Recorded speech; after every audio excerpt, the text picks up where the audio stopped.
Things between me and Renee started to get very, very intense.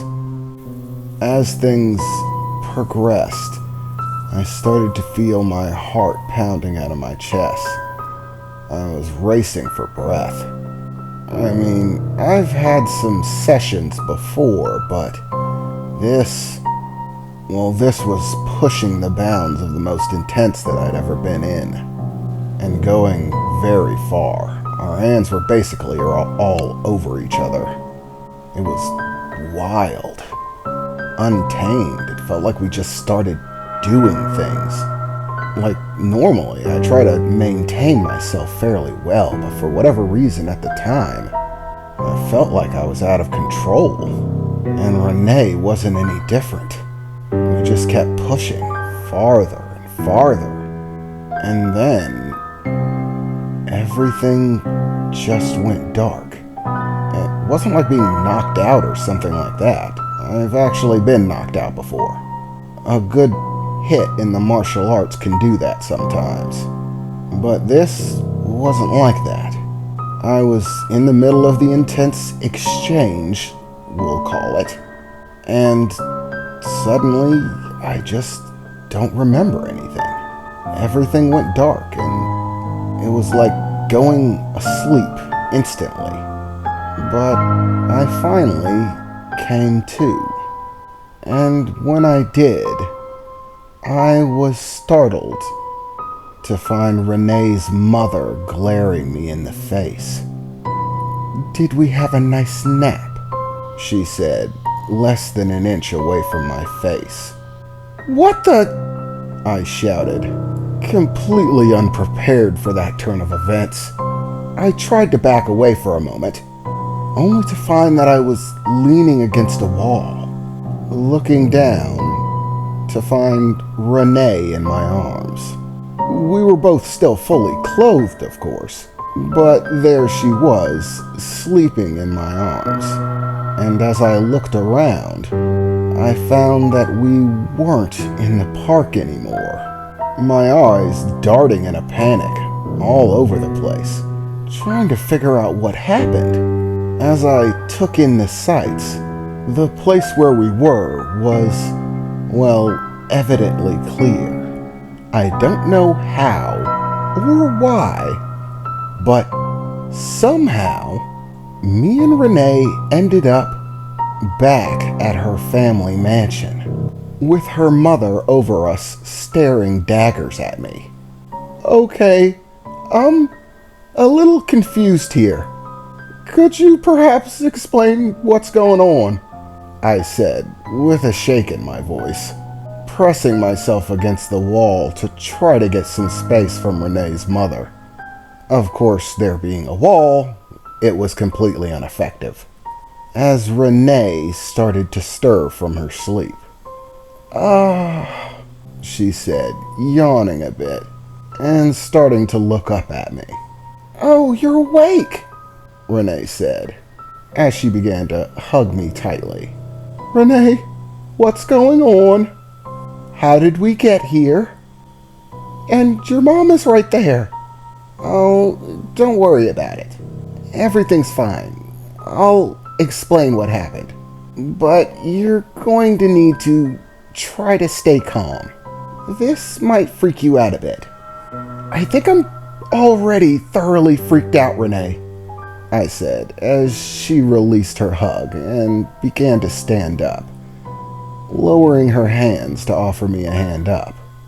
I took it and got to my feet, only to hear a door slamming, as a very angry-looking Mr. Hollowfield entered the room and stormed his way over to stand beside his wife. "Well, it looks like you are up. So, anything to say?" "Say about what?" I shouted, still completely freaked out and not knowing what was going on. "What is going on? How did I get here? Why are you looking at me like you're furious, when I'm the one who has no idea what's going on? Really, you have no idea. What's going on, do you? Renee's father said, still glaring at me furiously. So, what exactly do you remember? Regale me. Nothing. It's just, well, I was out with Renee and my friends. You know, the other ones that she probably told you about. And we were having a nice walk. We ended up at the park where we sat down to relax. Me and Renee were talking. You know, it wasn't any different than any other night. And then suddenly, everything just goes black. Next thing I know, I'm here. That's what I remember. So perhaps, just perhaps, you guys could fill in the gaps here. Don't lie to me, boy, her father shouted. How long? How long have you been playing me? I mean, you must really think I'm stupid. What? I shouted. I mean, really, what are you talking about? How have I been playing you? Could someone please make this make sense? Calm down, Dad, Renee shouted. It's not what you're thinking. Oh, really? It isn't? Well, then perhaps you could explain it to me, Renee. And try, if you will, to explain why you shouldn't be grounded for the next century and banned from seeing this little liar ever again. It's not what you're thinking, Dad. He wasn't lying to you. He wasn't lying to anybody. He doesn't know anything. What he told you was absolutely the truth. He has no idea what happened from last night to this point. Don't be ridiculous, Renee. Of course he realizes. He knows exactly what's going on. No, Dad, he doesn't, Renee replied. Dad, he's an egg. Or he was an egg until last night. Renee, what are you talking about? I said, looking over to her. Well, this is gonna be tough for you to get a grasp on. But you're gonna have to come to terms with it one way or another, so I might as well just give you the details now. This might come as a bit of a shock, so you might try to brace yourself a little bit. Maybe you'd like to sit back down. Renee, I don't think sitting down is going to help. Just make it make sense. Well, you're an egg. Or you were an egg. Yes, Renee, you said that already, I replied, still frustrated and utterly confused with the situation. But what exactly are you saying? Like, what is an egg if you're not talking about a literal egg? I assumed it's some turn of phrase for something else. Well, yeah, Renee replied. An egg is a term we used for, well, a werewolf that's not a werewolf yet. A what now? I replied. I think you might be a little confused. I'm not a werewolf. Well, I'm sorry to pop your bubble, Renee replied, but you're definitely a werewolf. And now you're a full-fledged one. You hatched just last night. Hatched? What are you talking about? I replied.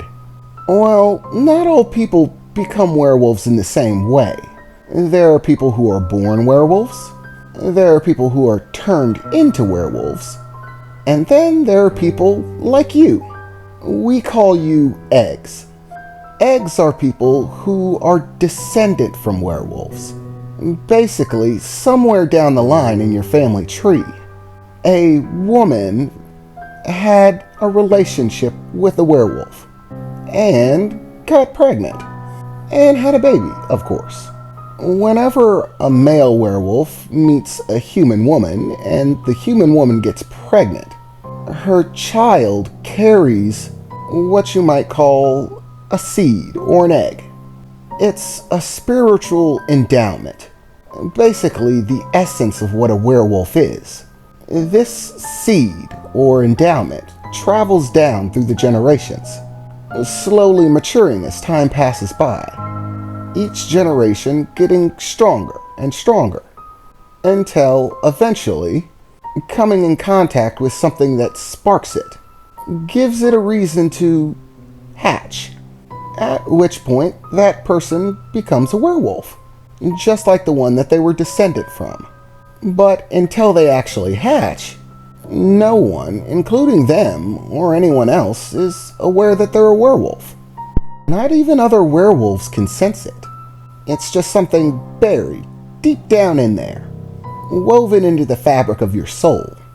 All it requires is a spark, something that ignites it, causes it to take shape, and activate the werewolf in you.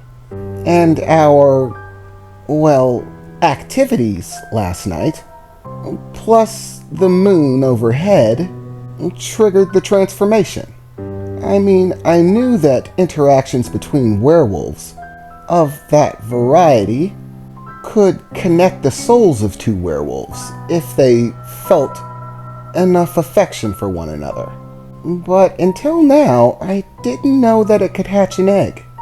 It's actually pretty interesting to find out, Renee said, cocking her head a bit as she looked at me. It's actually very interesting to know that even an egg can still respond to the soul of another werewolf.